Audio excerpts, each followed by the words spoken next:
Russo Brothers আর Raj and DK, মানে একে রাম রক্ষে নেই, সুগ্রীব দোসর, এরকম একটা কম্বিনেশন আর কি।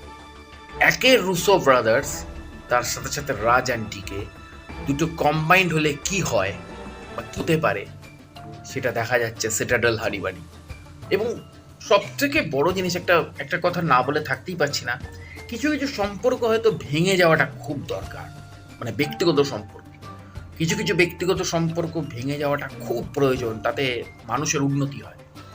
এবং নাগার্জুনের ছেলের সাথে সামান্থার যে বৈবাহিক সম্পর্ক ছিল সেটা ডিভোর্স হয়ে যাওয়াটা কোথাও আক্ষরিক অর্থে ভালো লাগছে, কারণ সামান্থা কিন্তু এই বন্ধন থেকে বেরিয়ে এসে নতুনভাবে নিজেকে মেলে ধরল, এবং যে সামান্থাকে আমরা আগে পাইনি সেই সামান্থাকে এবার আমরা দেখতে পাচ্ছি। জাত অভিনেত্রী, শুধু অভিনেত্রী নয়, ঘুম ছুটিয়ে দিয়েছে বাঘা বাঘা অভিনেত্রীদের, সেটা ক্যাটরিনা কাইফ